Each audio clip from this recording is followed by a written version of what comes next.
নবী মুস্তাফা আমার আসমানের দিকে তাকিয়েছেন, তো আসমানের তারা নবী মুস্তাফার হাতের মধ্যে চলে এসেছে। নবী মুস্তাফা আমার আকাশকে ইশারা করলেন, আকাশ থেকে পানি বর্ষণ হতে লাগলো। নবী মুস্তাফা আমার চাঁদকে ইশারা করেছেন, চাঁদ দুই ভাগে বিভক্ত হয়ে গিয়েছে। নবী মুস্তাফা আমার পাথরকে ইশারা করেছেন, পাথর পানির মধ্যে ভাগ হয়ে গিয়েছে।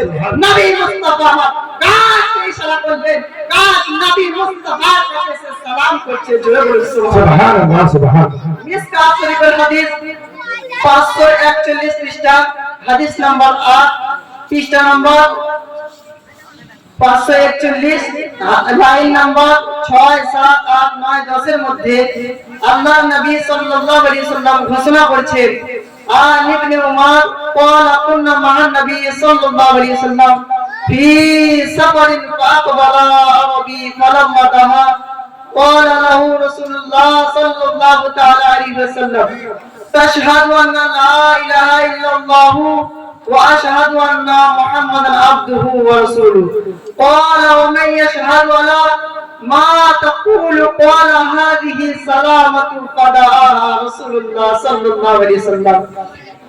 উমরে ফারুক আযম রাদিয়াল্লাহু তাআলা আনহু থেকে বর্ণিত যে নবী কায়নাত সাল্লাল্লাহু আলাইহি সাল্লাম একদিন সফরের মধ্যে যাচ্ছিলেন। এমন তো অবস্থায় একজন ব্যক্তি নবী মুস্তাফার কাছে আসলো, আসার পরে বলতে থাকে, আপনি কি আল্লাহর প্রিয় রাসূল, আপনি কি আল্লাহর প্রিয় হাবিব, এটা আমি কি করে বিশ্বাস করি। তো নবী মুস্তাফা বললেন, ওই গাছটা তুমি দেখতে পাচ্ছ যে দূরে একটা গাছ আছে। ওই ব্যক্তি বলে, হ্যাঁ আমি সেই গাছটা দেখতে পাচ্ছি। তো নবী মুস্তাফা আমার গাছকে ইশারা করলেন, যেমন ইশারা করে দিলেন গাছকে, তো সঙ্গে সঙ্গে যে জমিনের মধ্যে গাছটা লেগেছিল, গাছটা একবার পেছন দিকে মরলো, একবার সামনের দিকে মরলো, ডান দিকে মরলো, বাম দিকে মরলো। মরার পরে ওই জায়গার মাটিকে চির পার করে শিকড়কে উপরে নবী মুস্তাফার কদমের কাছে নবী মুস্তাফার প্রতি সালাম করতে থাকে। সুবহানাল্লাহ। ইসলামিয়া ওই ব্যক্তি বুঝতে পেরে যায় যে এটা আসলে নবী মুস্তাফা আল্লাহর প্রিয় রাসূল। সঙ্গে সঙ্গে ওই ব্যক্তি নবী মুস্তাফার প্রতি মুসলমান হয়ে যায়।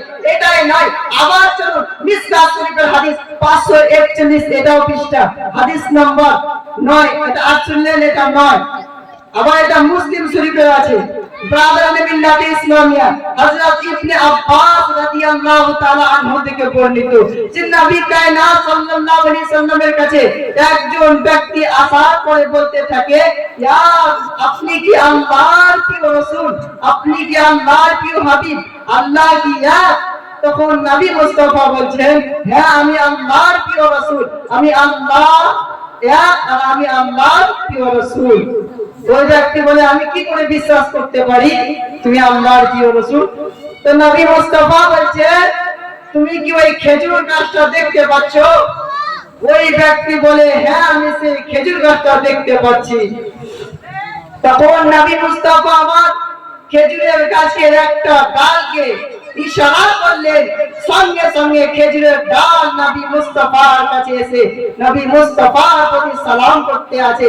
তো ওই ব্যক্তি শোনার পরে সঙ্গে সঙ্গে মুসলমান হয়ে যায়। ব্রাদারানে মিল্লাতে ইসলামিয়া চলুন, এটাই হাদিস নয়, বুখারী শরীফের হাদিস 51 নম্বর 1, পৃষ্ঠা নাম্বার 546 এর মধ্যে হযরত আনাস রাদিয়াল্লাহু তাআলা আনহু থেকে বর্ণিত যে নবী কায়নাত সাল্লাল্লাহু আলাইহি সাল্লামের কাছে মক্কা বাসীর লোক সমস্ত মানুষ নবী মুস্তাফার কাছে আসার পরে বলতে থাকে, ইয়া রাসূলুল্লাহ, ইয়া হাবিবাল্লাহ, নবী গো আপনি একটা মুজিজা দেখান। তো নবী মুস্তাফা আমার চাঁদকে ইশারা করলেন, চাঁদকে ইশারা করার পরে দুই ভাগে বিভক্ত করে দিলেন, আর এক টুকরা আসমানের মধ্যে নিচে পাহাড়ের মধ্যে পড়লো, আর এক টুকরা পাহাড়ের নিচে। জুড়ে বলুন সুবহানাল্লাহ। এটাই ছিল নবী মুস্তাফার মুজিজা। ব্রাদারানে মিল্লাতে ইসলামিয়া হযরত আবু হুরায়রা রাদিয়াল্লাহু তাআলা আনহু একদিন ক্ষুধার্ত অবস্থায় পেটে পাথর বেঁধে রাস্তার মধ্যে পড়েছিলেন, রাস্তার মধ্যে দাঁড়িয়েছিলেন। যে রাস্তা দিয়ে আমার নবী বোনেরা যাতায়াত করতেন, তার মনে এটাই আশা ছিল, তার মনে এটাই আকাঙ্ক্ষা ছিল যে এই রাস্তা দিয়ে যখন কোন আল্লাহর ওলি যাবে, কোন নবী মুস্তাফাগণ এই রাস্তা দিয়ে প্রেরণ করবে, আমাকে দেখতে পাবে আমি ক্ষুধার্ত অবস্থায় পেটে পাথর বেঁধে শুয়ে আছি, তখন আমাকে কিছু খাবার দিবে, আমাকে তার বাড়িতে নিয়ে যাবে। কিন্তু ওই রাস্তা দিয়ে কিছুক্ষণ পরে হযরতে উমর ফারুক আযম আবু বকর সিদ্দিক রাদিয়াল্লাহু তাআলা ওই রাস্তা দিয়ে যাতায়াত করতেছিলেন। তো সেই সময় আবু হুরায়রা রাদিয়াল্লাহু তাআলা একটা কোরআনের আয়াত জিজ্ঞাসা করলেন, কেননা আমি যদি আজকে কোরআনের আয়াতটা জিজ্ঞাসা করি, আমার পেটে পাথর বাঁধা দেখতে পাবে, আমাকে তার বাড়িতে নিয়ে গিয়ে কিছু খাবার খিলাবে, আমাকে কিছু পান করাবে। এই কারণে তার মাকসাদ এটাই ছিল। আয়াত জিজ্ঞাসা করলেন, আয়াতের মানে বলে দিলেন হযরত আবু বকর, আর নিজে রাস্তার মধ্যে চলে গেলেন। কিছুক্ষণ পরে আবার উমর ফারুক আযম রাদিয়াল্লাহু তাআলা ওই রাস্তা দিয়ে যখন যাতায়াত করতেছিলেন, আবার ওনাকে কোরআন শরীফের একটা আয়াত জিজ্ঞাসা করলেন, কিন্তু উনিও কোরআন শরীফের মানে বলে দিয়ে নিজের রাস্তা দিয়ে আবার রওনা হয়ে গেলেন। সেই রাস্তা দিয়ে কিছুক্ষণ পর যখন নবী মুস্তাফা সরকারে দো আলম নবী মুস্তাফা আমার যাতায়াত করতে করতে আসলেন, আবু হুরায়রাকে নবী মুস্তাফা দেখলেন। দেখার পরে নবী আমার একটু মুচকি হেসে দিলেন, আর নবী মুস্তাফা বলতে থাকেন, হে আবু হুরায়রা, তুমি আমার সঙ্গে চলো। যখন নবী মুস্তাফার এত কিছু শোনার পরে নবী মুস্তাফার আমার পেছন পেছন হযরত আবু হুরায়রা নবী মুস্তাফার বাড়ির দিকে রওনা হলেন।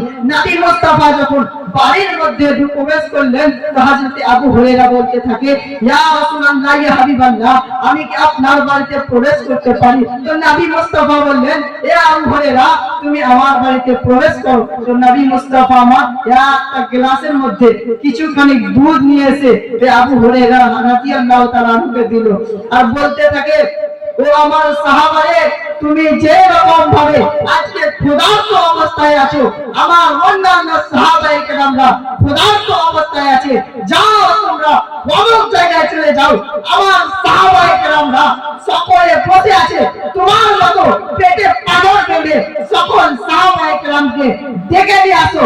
আর হযরত আবু হুরায়রার মনটা খারাপ হয়ে গেল, গ্লাসের মধ্যে কিছুখানি দুধ আছে, আজকে যদি আমি দুধটা সব পেয়ে যেতাম, আজকে আর আমাকে ক্ষুধার্ত অবস্থায় থাকতে হতো না, আজকে আমাকে আর খিদা অবস্থায় থাকতে হতো না, আজকে আমার পেটটা পুরো ভরে যেত।